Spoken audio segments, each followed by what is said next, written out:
competition and innovation. And for the next one, it is computer crime-related law with enable action against destabilizing cyber threat, prevent misuse of digital tools or for manipulative marketing, public and administrative law establish check and balance against corrupt governance, strengthen integrity in decision making. And the next one it is private and money-oriented law, limit economic disruption from unregulated cryptocurrency, prevent manipulation of financial market. In this point, it is so very important because state, you know that we didn't depend on money, right? Money is the best symbol to show the world that we have sovereignty of the state. State have the power to invent, maintain, and control money. In order to become a state, we have control money at first. We need money. If we don't have money, we cannot do public services for people. So money is a symbol of sovereignty. If you cannot control it, fully control it, it means that you do not have fully sovereignty of your country. It is very interesting because if you cannot fully control your money, it means that you cannot control about your money transfer, your transaction, something like that. So terrorism financing, tax evasion, and all illegal activity can emerge in your country beyond the power of the state. The last one is planning-oriented law, ensure decision prioritize public welfare over personal gain, maintain stability to persistent and strategic governance. The next one is in chaos world, AI will help us to mitigate this negative effect that we have. You see that on the screen. Yes, for supervised learning. For supervised learning, it is very interesting because this can be trained to identify pattern of corruption in government spending by analyzing previous cases of misuse. AI can flag suspicious financial transaction, helping to prevent fraudulent activity by corrupt officials. AI can analyze social media and news articles to uncover coordinate misinformation campaign. For semi-supervised learning, AI can monitor partially documented government activity to identify early signs of corruption or irregularity. For reinforcement learning, AI learn optimal actions by interacting with its environment and receiving feedback. It's like a Markov model in operational research. The next one is his computer vision. AI analyze image and video or pattern and insight, maybe through a satellite or drone, to detect signs of fraud or poor quality construction, ensuring that public resources are used as intended. For the next one, it is NLP or natural language processing. AI could scan official speech, legal document, and media for misleading or manipulative content. For generative learning, AI could stimulate various public policy scenarios to predict potential loopholes that could be exploited by a corrupt government, allow government to implement preventive measures. Yes, limited of both AI and Thai law. For AI, it's depend on data quality and completeness. Bias in AI model is very interesting, and implementing AI solution requires significant resource and expertise. For AI, we it's depend it is the same as all IT that we use. It's depend on data when we even we use statistics. We have to clean the data at first. Statistics and data science, we clean the data at first before we use this kind of data, right? Then we use frequency in our program like PSPP in order to reduce long in the data. So this one is very interesting. For bias, bias, I give you an example on the left. We can call it as algorithm bias. For the example, a doctor is coming. Okay, fill in the blank. Will arrive at 3 p.m. We have two choices, he or she, right? He or she. Maybe AI has a high possibility to give us the answer as he, but the coming doctor is a woman. So we have to say that she will arrive, right? But AI might give us the wrong answer. Why? Because in the programming state, the developer tried to write the code that embedded algorithm in that code that a doctor is related to man. So the answer will be he. Or even training data. Training data of AI, we give a lot of photo of doctor to AI, but most of them are men. So AI will give best possible data or answer for us. So as AI answer us as he. So you cannot trust in AI in everything. Even they give answer to you. No technique in the world can give the best solution for you. No. Even in the past, nowadays, and future, no IT technique can guarantee the correctness of answer. No. If you use AI, you have to keep in mind at first that AI can do wrong. And many times, even it give the wrong answer, even they just try to tell us a lie.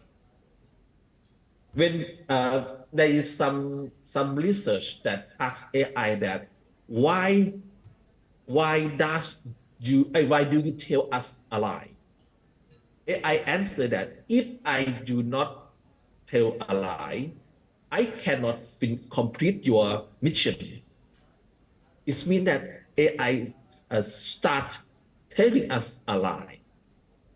It means that the consequences or the next series of action of AI can be wrong. AI, we have to understand its limitation that we cannot rely on AI totally. We have to set up prompt, but we have to recheck the answer we got from AI. I forget to tell you that all technique in AI has limitation. All of them have limitation. The same as assumption that we use statistics. When we use multiple, we have to check as an assumption that we can use it right or not, right? Such as, for example, multicollinearity. It is a linear relationship, something like that. AI techniques are the same. All of them can give long answer to you, with its limitation. And sometimes from its intention, it's algorithm that try to think automatically to give you data. So it start telling you a lie. That is not good news for us. So if we now we are in the era of AI, we have no way through, we have no way out, we have no choice. We have to use AI for public service, but we have to know that we command it, what we have to check it. So it is very interesting when we use AI in a public service. So yes. Okay. I remember that I start. For this one, it's very interesting. When we discuss about AI will make you will get your job. You will lose your job from AI. Don't worry about it too much. When we discuss about this, lots of people do not think about total cost of ownership. In order to develop AI, you have to pay a lot of money, hardware, software, maintenance, and so on. For the next one, legal limitation. Oh, sorry, that I will show you that this one, that is limitation of AI free, total cost of ownership, on Netflix, or Disney, or other online services. But you can use AI with no charge. Why? Because your data are using as training data in order to develop more accurate model for AI. That is why then you are paying by what? By your data. So please be careful about your sensitive data. When you ask AI, maybe according to some law for Thailand, we have information law, government information law, something like that, 1997, that will tell us that with pieces of information that we can give to people or not. So when you use AI, you have to be careful about sensitive data. Such as your coding, maybe you develop your application for public services. Maybe you have to try to revise your meeting summary, something like that. You have to be careful. And the next one, what I am talking about, total cost of ownership, it is very high. So in order to invest in AI, you have to spend lots of budget. That is limitation of AI. Second is legal limitation. Yes, even we have strong law. Strong law can be compromised by poor enforcement on corruption. And for Thailand, we have no direct law for AI. So you can use AI even in unethical manner with our law punishment. That is very interesting. Balancing regulation with innovation can be difficult, especially in areas like digital access and this satellite system. When I do paper about non-government-based cryptocurrency between Thailand and Argentina, crypto access is very interesting in both government. So what I want to tell you is, in order to do public service in this digital setting, we can set up a lot of stuff such as NFT and digital access in order to do public service more effective to people. This one is very interesting. It is from fiction. Then AI can be a powerful tool for Thai government to encounter negative effect of what phenomenon by combining advanced technology with the legal framework, Thailand can enhance transparency, strengthen governance, and protect public welfare from disruptive force. However, as I told you already, policymakers and public officers should carefully consider limitation of both AI and law to make the best bounded nationality for Thai public services. That is all of my presentation. Thank you so much.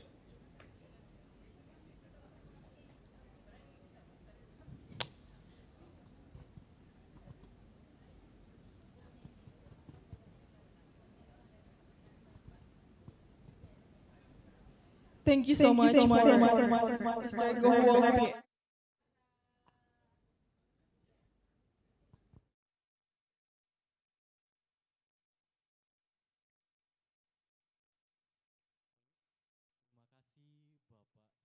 Gohuong PhD dari Universitas Kasetsar Thailand.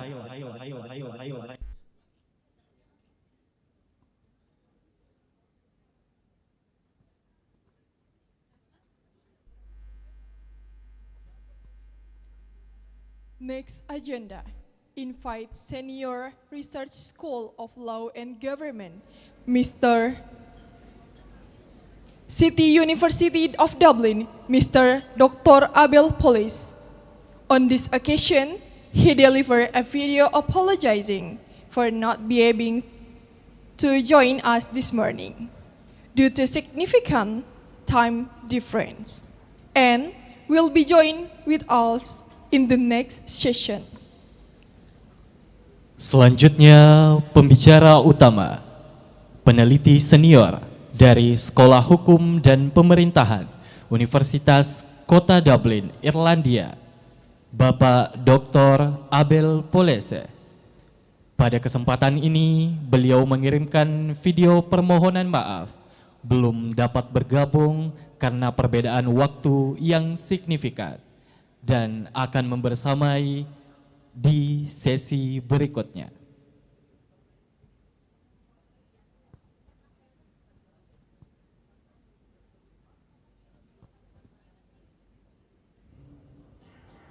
Good evening, good morning, whatever time is here. I'd like to thank you for inviting me to talk at your conference. And I'm sorry that I couldn't be there personally. And I also will be there I'm very, very happy that we are now situation last time, and I hope it's next time we're gonna be together in the same room. And yeah, we are now working to Karim Makassar is one of my partners in one of the projects that is called Trade Up, and we're going to start working with you more. Thank you.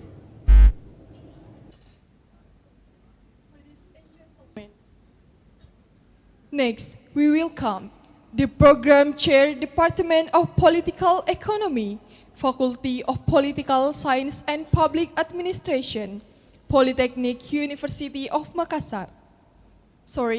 Polytechnic University of the Philippines, Ms. Estefany R. Cortez, PhD. Time is yours. Bapak Ibu yang kami hormati,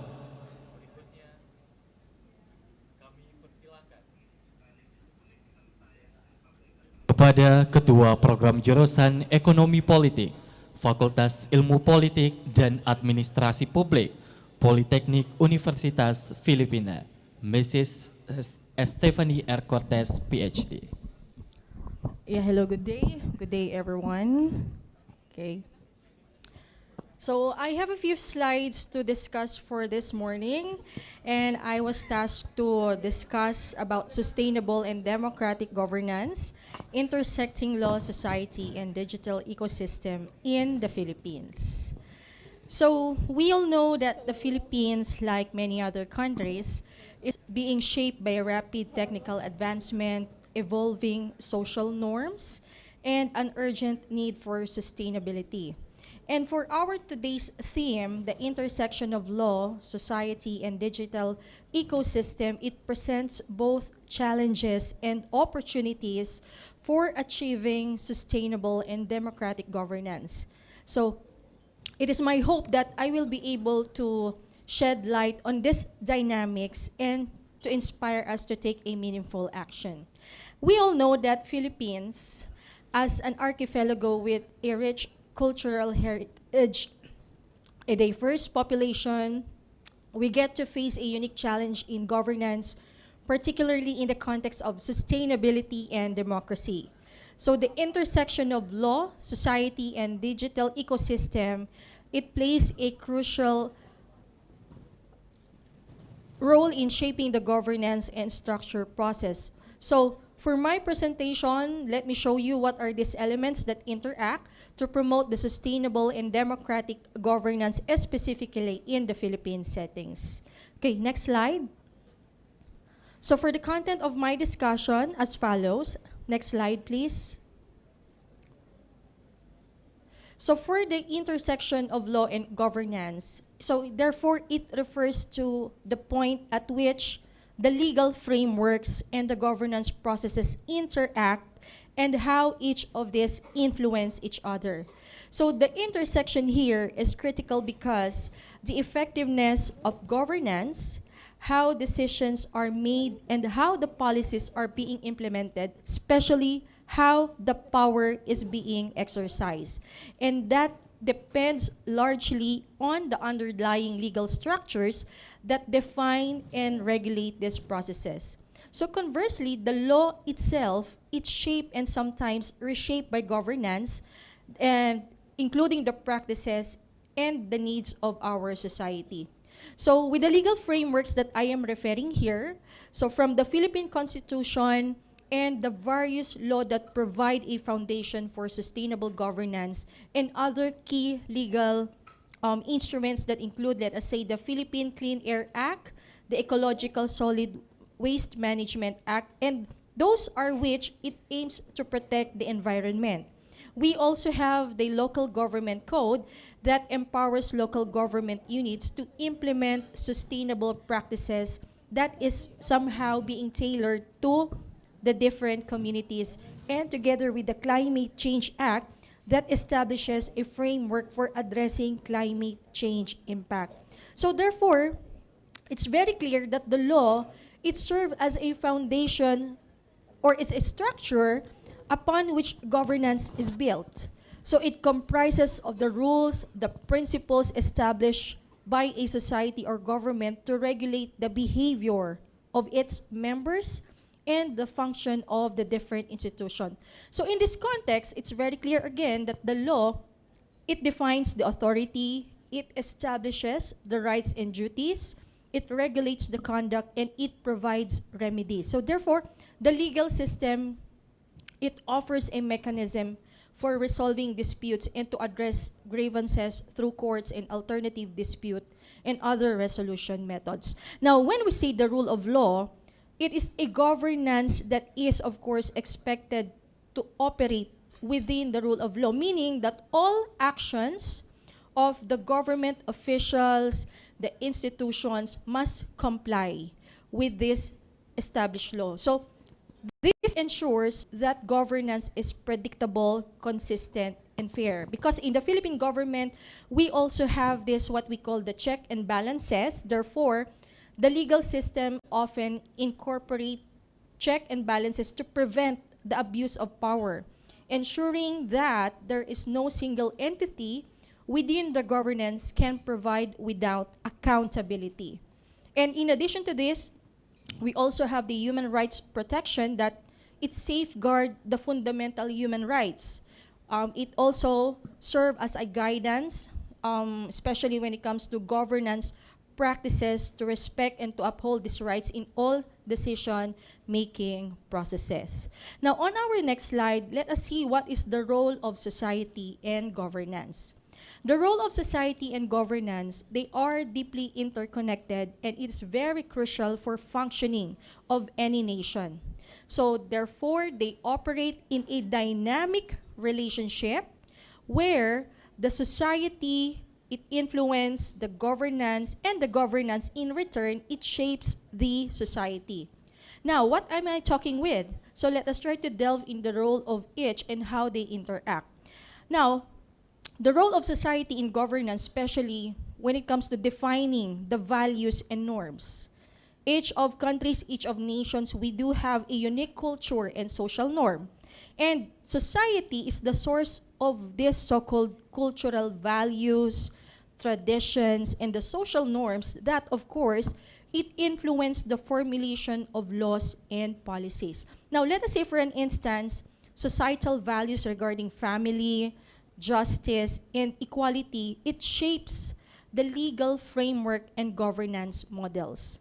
Now, when it comes to public opinion, the society, through public opinion, it holds a significant power in influencing governance. So, it provides the public sentiment on issues such as the human rights, the environmental protection, economic policies that often guide the political agenda and legislative priority. Now, on the part of the participation in governance, I guess we have to go back to the previous slide, please, because that's already the impact of the digital ecosystem. Yeah, okay, thank you.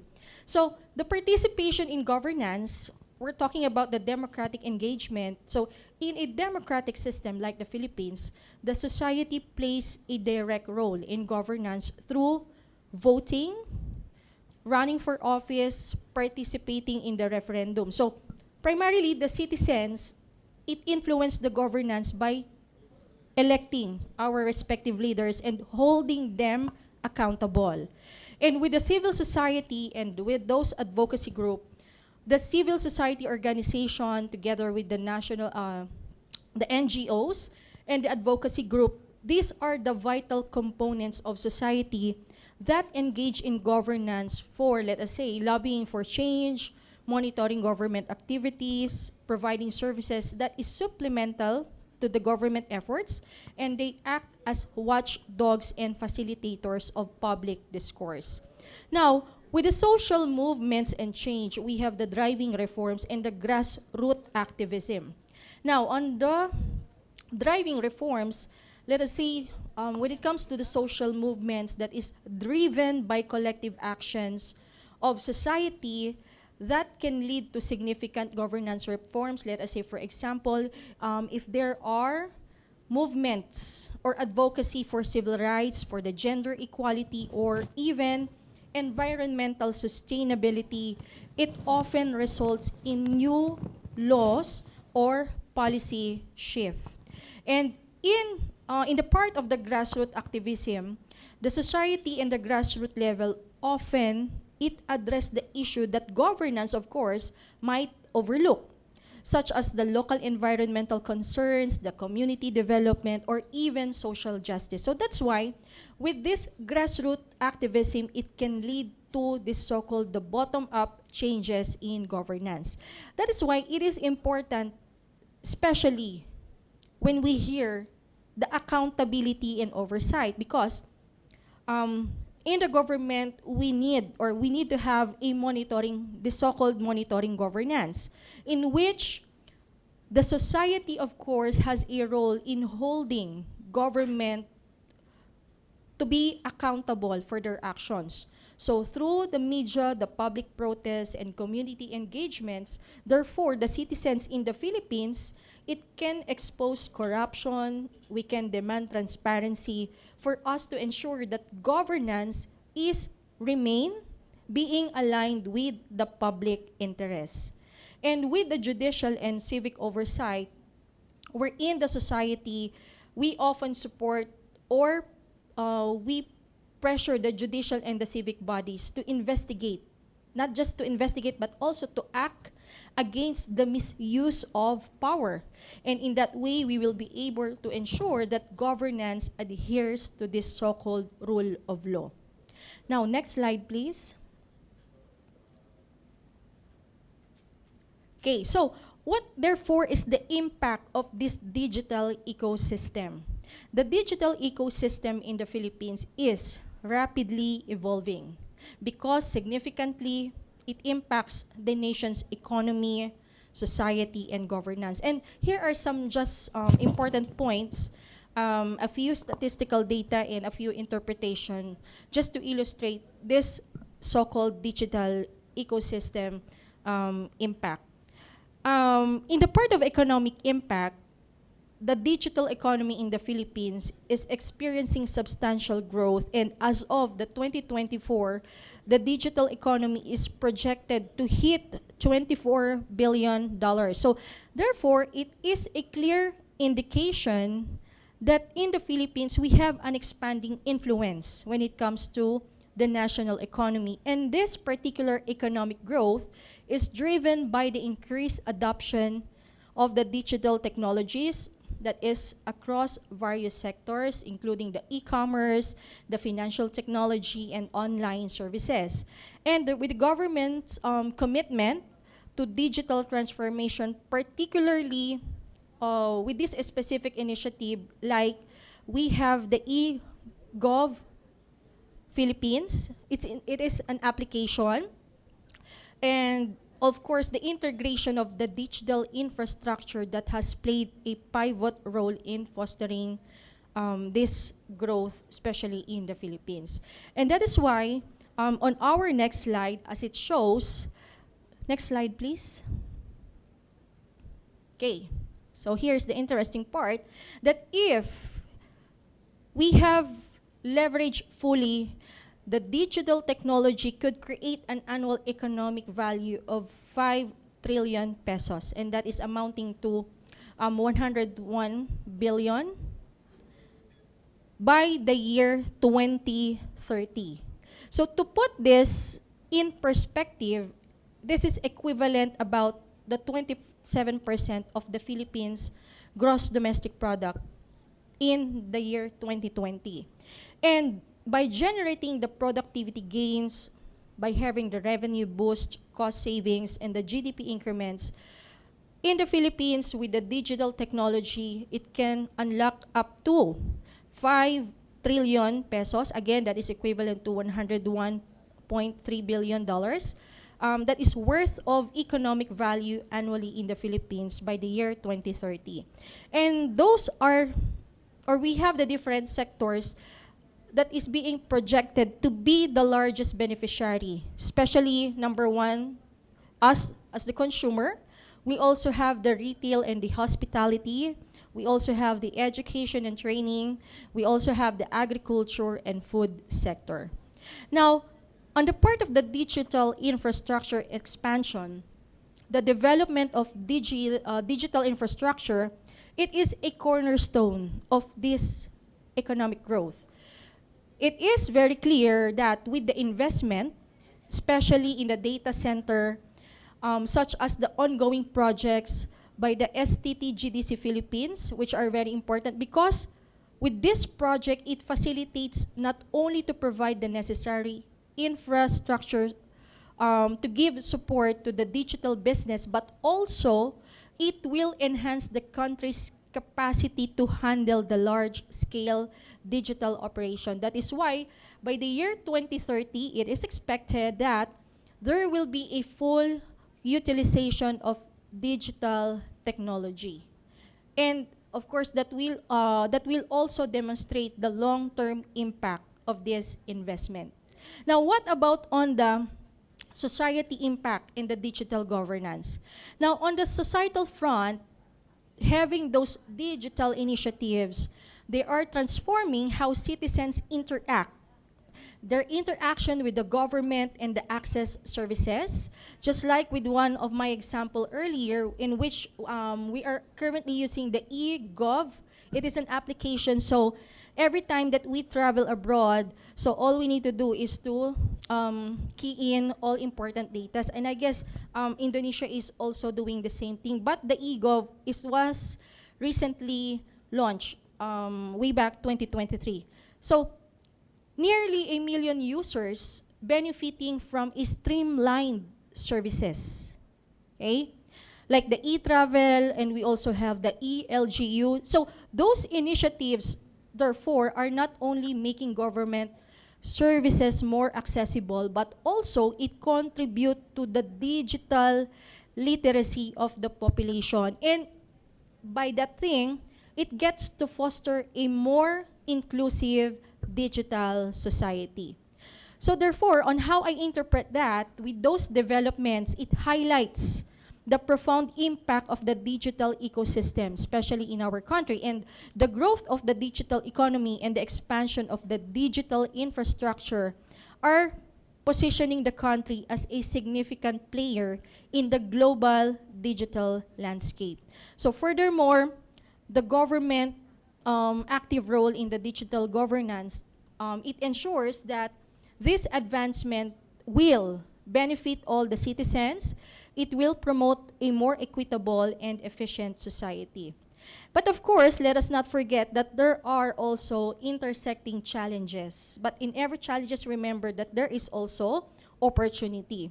Now, with our theme, the intersection of law, the society, digital ecosystem, again, as I have said earlier, it presents both challenges and opportunities for the so-called sustainable and democratic governance. Now, what are the challenges? Basically, we have a common issue of misinformation, the cyberbullying, the digital divide that can undermine democratic processes. Additionally, maybe we still lack of legal frameworks on how we address the digital rights and privacy that can hinder citizen engagement. But when it comes to opportunity, we can have the leveraging technology for transparency and accountability. And with that, again, it can enhance governance. We also have an innovative approaches such as the blockchain, the Internet of Things, the artificial intelligence for secure, let us say, secure voting, participatory platforms for policy development that can strengthen democratic practices. Okay, next slide, please. Sorry. Still, now, to continue the intersection of the sustainable and democratic governance with law, the society, and the digital ecosystem, here are some of the opportunities enhancing the public transportation, the public participation and transparency by having different digital democracy tools. So in which there is already an integration of digital ecosystem into governance that provides opportunities to enhance public participation through the online platform so that the citizen be able to engage in policy discussion, vote in election, and hold public officials accountable. So let's say, for example, as to the e-governance, it facilitates more transparent decision-making and make government data more accessible to the public. In addition to that, the legal frameworks for digital governance, so there are already updating and implementing the robust legal framework that govern digital interaction and data privacy to ensure that the tools are effectively used, not just effectively, efficiently, but also ethically. Another would be promoting social equity and inclusion. Through digital inclusion initiative, we will be able to empower those marginalized communities. Because with sustainable governance, by leveraging those digital tools, it will empower the marginalized communities by providing them with platforms to voice their concern, access to the legal service, participate in governance, and this definitely can lead to more inclusive policy that will address the needs of all sectors of our society. Now, can we go back again to the previous slide? Okay, so as we could see that there are pillars, and we could also see there what are the challenges. So therefore, it is crucial for the Philippines that we need really to enhance our digital skills, training, and education. So the country, the Philippines, already making significant efforts, especially in developing the digital talent. Now, such as, of course, we ensure the responsiveness of the tertiary curriculum to equip the future workforce with the emerging skills that is being needed. Let us say, for example, the IT and the Business Process Association in the Philippines, they have already partnered with the Commission on Higher Education to develop a system thinking course. So the country also inculcates a strong focus on the use of information and communication technology, especially in the part of education, through the Digital Rise program. On the Digital Rise program, in which the government have already installed over televisions, especially in the classrooms, that would be around 707,600 classrooms to be utilized by the teacher and by the students. And there are also schools that were being provided by the tablet, the laptops, to access the online learning resource. And in addition, this was also a key priority that is being highlighted in the Philippine Development Plan of the previous administration, of course, to strengthen the inclusion of skills and education programs.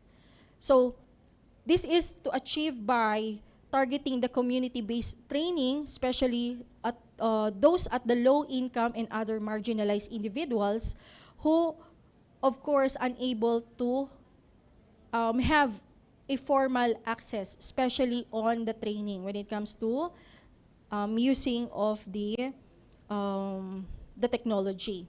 Now, the second is that there is a scope to further accelerate the digital adoption and innovation in the Philippines.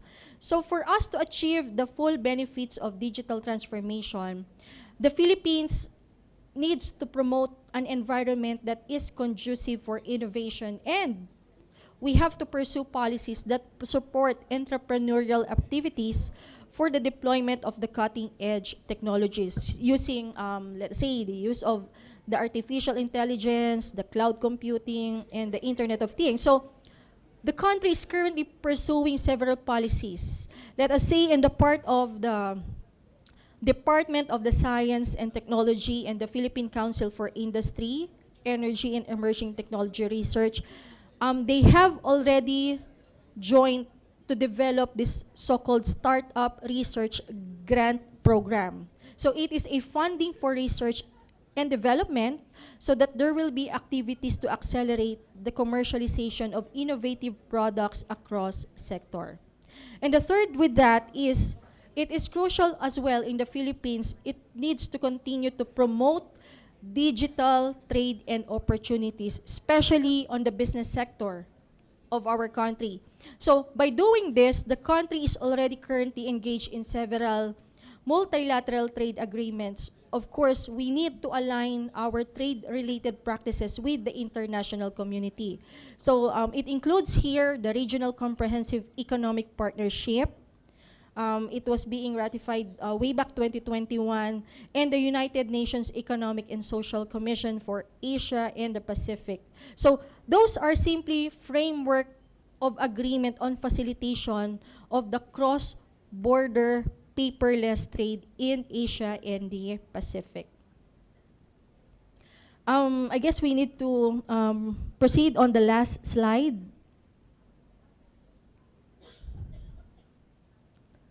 Next slide, please. Okay, so let us proceed with the SDG and with this sustainable governance. So again, by the sustainable governance, we are referring to the process of governing in a manner that integrates social, economic, and environmental dimensions of development to ensure, of course, the well-being of the current and the future generation. And now, it's very important that the sustainable development goals, we have to integrate the digital tools in governance because it can significantly contribute to the achievement of the United Nations SDG. Let's say, for an instance, if we will be having a digital monitoring and reporting system for us to track progress, especially where are we really at now when it comes to the SDG related, let's say, for the climate change, reduce inequalities, and quality education. So that's why it is a need for us to have a holistic and integrated policy making, to have a cross-sectional collaboration.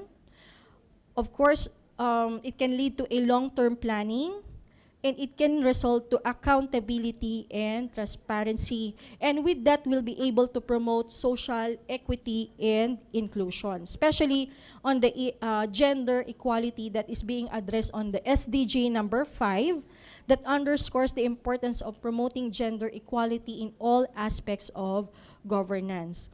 So, to conclude, therefore, sustainable governance is crucial because why? For us to have a successful implementation of the SDG, so it will ensure that development is balanced across economic, social, and environmental dimension that, of course, will benefit the development.